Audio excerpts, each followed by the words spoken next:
Good afternoon बच्चों। आज हम संस्कृत का 10वां पाठ आह्वानम, इसका अनुवाद और अर्थ समझेंगे। ये जो ऊपर आपको भूमिका बताई है पुरातन कालादेव, इसमें क्या बताया है कि पुराने समय से ही भारतवर्ष जो है वो ज्ञान, विज्ञान, धन, धान्य, शौर्य, पराक्रम आदि रूप से सर्वथा समृद्ध है। किंतु जैसे जैसे समय बीतता गया, यहाँ के लोग अपनी अस्मिता को भूलते गए और यहाँ पर दुराचार, अशिष्टाचार ये सब होने लगा, है ना। शील और चरित्र से संपन्न नारी के सम्मान की कैसे रक्षा हो, भ्रष्टाचार के स्थान पर शिष्टाचार की स्थापना, मातृभूमि का गौरव किस प्रकार हो, इस प्रकार महाकवि ने इस गीत में युवाओं को आह्वान किया है। तो आह्वान का मतलब होता है बुलाना, पुकारना। मतलब कवि की पुकार है किसके लिए? युवाओं के लिए। तो इस गीत में, ये एक गीत है संस्कृत का, इसमें आशु कवि मतलब जो तुरंत कविता रच लेते हैं, ऐसे आशु कवि ने अपने प्रज्ञा चक्षुओं के द्वारा क्या किया है? व्याकरण, जो साहित्य के आचार्य हैं पंडित श्री दयाशंकर वाजपेयी, इन्होंने ये गीत रचा है। और भारत, और ये किस समय का गीत है आह्वान?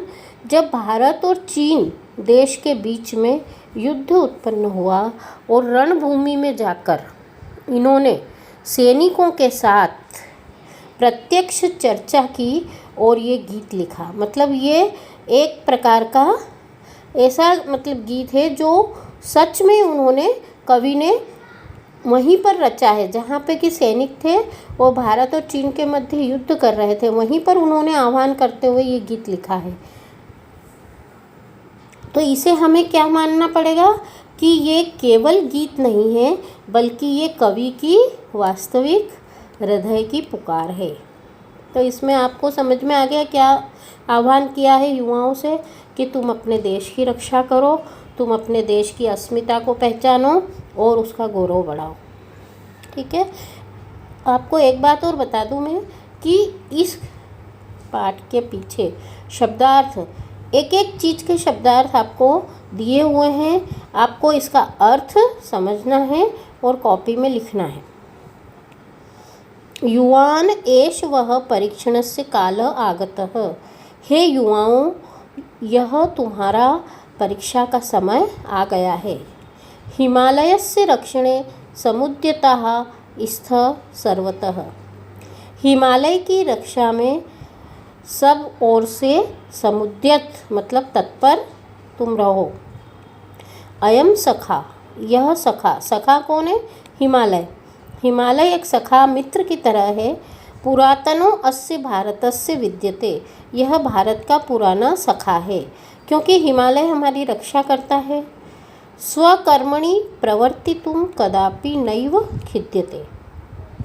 स्वकर्मणि यानी अपने कार्य में प्रवृत्त होने में, कदापि मतलब कभी भी जो है, नैव खिद्यते जो कभी भी दुखी नहीं होता है। खेद मतलब दुखी होना, जो कभी भी दुखी नहीं होता है। कौन? हिमालय। अब ये एक श्लोक का अर्थ हो गया।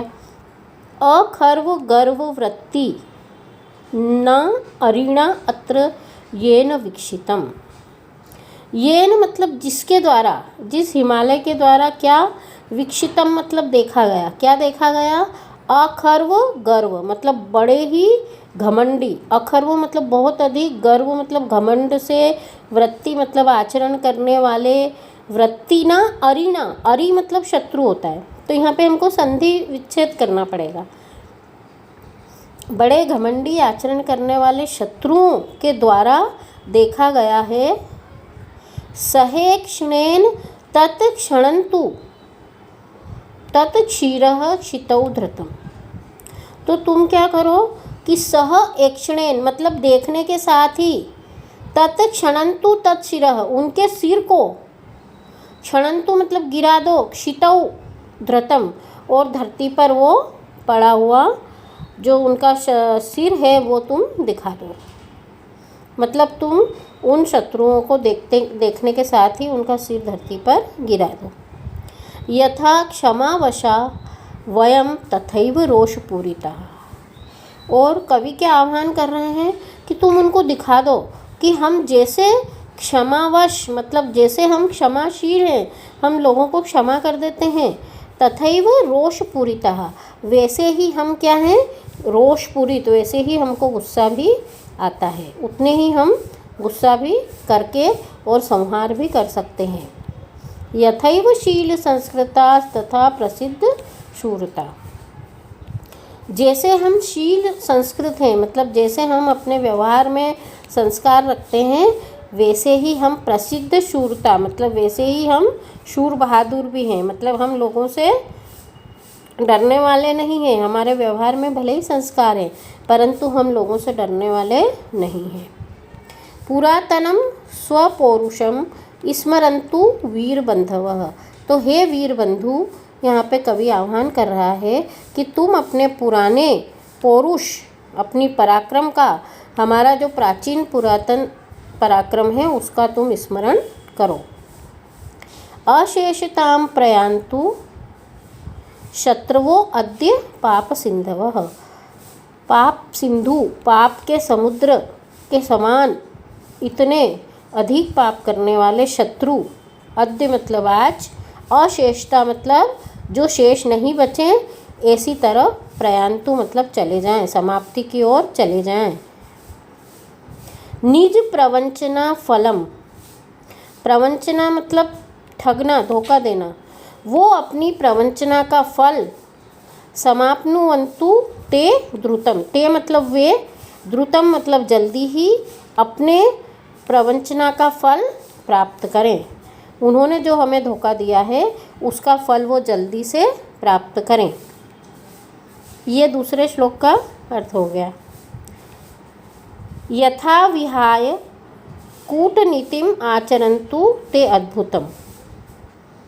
ते यानी वे, अद्भुत जो कूटनीति का आचरण कर रहे हैं उसको वे छोड़कर, यथा विहाय मतलब उसको छोड़कर, कूटनीतिम आचरन्तु ते अद्भुतम, वे जो कूटनीति का आचरण कर रहे हैं वैसा तुम आचरण करो। ये तीसरे श्लोक का अर्थ हो गया। कृषिवलैः समेधिता भवन्तु धान्यवृद्धयः। कृषिवलैः मतलब किसान लोग, समेधिता मतलब संपूर्ण, धान्यवृद्धयः अपने धान की वृद्धि को, किसान लोग धान की वृद्धि को प्राप्त करें। श्रमेण सन्तु साधिताः तु वीर साहसार्धयः। वीर साहसार्धयः मतलब पराक्रम उत्साह की वृद्धि, श्रम के साथ संपूर्ण करो। तुम अपने पराक्रम और साहस की वृद्धि करो।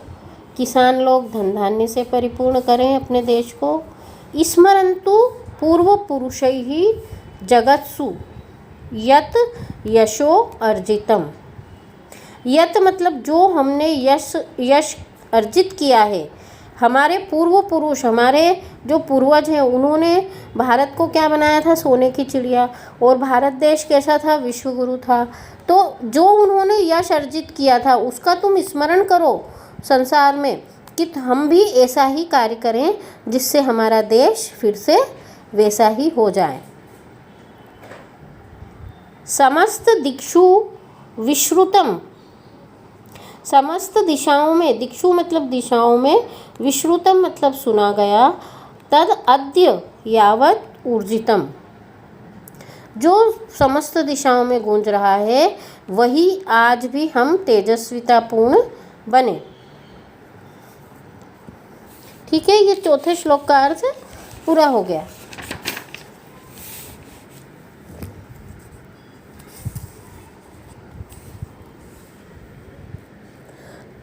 वयं तु सत्वनिष्ठया स्वदेश रक्षण उद्यताः। वयम मतलब हम सब, सत्यनिष्ठया मतलब सत्यनिष्ठा से, स्वदेश रक्षण अपने देश की रक्षा में क्या हो जाएं, उद्यताः मतलब तत्पर हो जाएं। प्रवंचनेक दक्ष शत्रु पक्ष तक्षण व्रताः। अब ये देखो एक ही वाक्य है, इसमें बहुत सारे शब्द समास रूप में मिले हुए हैं। प्रवंचना, प्रवंचना मतलब धोखा। एक दक्ष, प्रवंचना देने में जो दक्ष हैं, चतुर हैं, ऐसे शत्रु पक्ष का हम तक्षण, तक्षण करें मतलब काटें, काटने का क्या लें हम, व्रत लें। तो इस पूरी लाइन का अर्थ क्या होगा कि जो शत्रु हमें धोखा दे रहे हैं, हम उनके पक्ष को काटने का व्रत धारण करें। ऐसा युवाओं से वो आह्वान कर रहे हैं कवि। नदीषु सन्तु यंत्रयान लोह मार्ग सेतवः। नदीषु मतलब नदियों पर, संतु मतलब बने, क्या बने, यंत्रयान, यंत्रयान मतलब मशीनों द्वारा चलने वाले वाहन, और लोह मार्ग मतलब लोहे की पटरी वाले रास्ते, तथा सेतवः मतलब पुल। ये सब चीज़ें, वाहन, पटरी के रास्ते और पुल, ये नदियों पर बने ताकि हमारा जो है वो कार्य सहजता से हो जाए। अरातिनी वृत्तिम स्फुरन्तु भारतीय केतवः। भारतीय केतु मतलब झंडे, ध्वजाएं, फिर से स्फुरन्तु फिर से फहराएं। अरातिनी वृत्तिम, अरातिनी वृत्ति, अरातिनी मतलब शत्रुओं को सब ओर से क्या करना, पकड़कर मारने के, वृत्ति मतलब भाव को, शत्रुओं को सब ओर से पकड़कर मारने के भाव को हम क्या करें, स्फुरित करके और अपने देश का झंडा फहराएं। अये वशिष्ठ याज्ञवल्क्य गौतम अत्रि वंशजाः। ये 5वां श्लोक का यहाँ पे अर्थ पूरा हो गया। अब ये लास्ट श्लोक। वशिष्ठ ऋषि का नाम है, याज्ञवल्क्य, गौतम, अत्रि, ये सब बड़े बड़े ऋषि मुनि हुए हैं जिन्होंने कि वनों में, जंगलों में बैठकर बड़ी बड़ी संहिताएं, पुराण, वेद, इन सब के अर्थ किए हैं और संसार को बहुत विशिष्ट ज्ञान प्रदान किया है भारत की संस्कृति का। तो इनके हम वंशज हैं, मतलब इनके वंश में हम क्या हुए हैं, उत्पन्न हुए हैं, क्योंकि भारत देश में ही ये थे, भारत में इन्होंने अपने परिवार बसाए और फिर उनके परिवार पीढ़ी दर पीढ़ी बढ़ते चले गए, तो हम उनके ही वंशज हैं। तथैव उसी प्रकार सूर्य चंद्र पावका, सूर्यवंश, चंद्रवंश आप लोगों ने सुना है, सूर्यवंश के राजा थे, राम के जो पूर्वज थे वो चंद्रवंश कौन था, कृष्ण का वंश था, है ना। पावक, अग्नि, अन्वय, तल्लजाहा, और उनके कुल में जो श्रेष्ठ हैं वो हम सब हैं। भवत्सु जीवितेषु हंत, हंत मतलब हाय, अरे, भवत्सु मतलब आप लोगों के जीवित रहते हुए, किम नदन्ति दस्युवः, किम मतलब क्यों, दस्युवः मतलब लुटेरे बोल रहे हैं, आप लोगों के जीवित रहते हुए उनकी बोलने की कैसे हिम्मत हो रही है। आप लोग कौन हो, ये कवि ने ऊपर उनको बता दिया है कि तुम ऐसे वंश के, ऐसे महान वंश के हो, उत्पन्न हुए। कदा प्रदर्शयिष्यते द्विषां फलं बलस्य वः। कदा मतलब कब तुम प्रदर्शित करोगे अपने बल का प्रदर्शन, अपने बल का फल, द्विषाम मतलब दुश्मनों के लिए। तुम अपना जो बल है, ताकत है, उसका फल मतलब उस ताकत का परिणाम शत्रुओं को दिखा दो और प्रदर्शित कर दो कि उनका जो बोलना है वो रुक जाए। ठीक है, तो इस तरह से एक एक शब्द का अर्थ आप लिख लो। ये देखो नीचे जो है अन्वय दिया है। अन्वय का मतलब क्या होता है, जो कविता रूप में, कविता में क्या होता है, कहीं भी कर्ता है, कहीं भी क्रिया है, कहीं भी कर्म है, उसमें इसका कोई बंधन नहीं होता। लेकिन जब हम गद्य में लिखते हैं तो सबसे पहले कर्ता आता है, फिर क्रिया आती है। तो अन्वय का मतलब है गद्य में, पद्य को गद्य में करना, रूपांतरित करना, उसको क्या कहते हैं, अन्वय कहते हैं। तो पहले ये कविता को इन्होंने गद्य में समझाया है कि हम वाक्य कैसे बनाएंगे कविता के। उसके बाद जो है शब्दार्थ दिए हैं। शब्दार्थ करीब करीब सभी कठिन शब्दों के यहाँ पर आपको शब्दार्थ मिल जाएंगे। ठीक है, अभ्यास के प्रश्नों के उत्तर मैं आपको कल भेज दूँगी, तो आप पूरा कर लेना अर्थ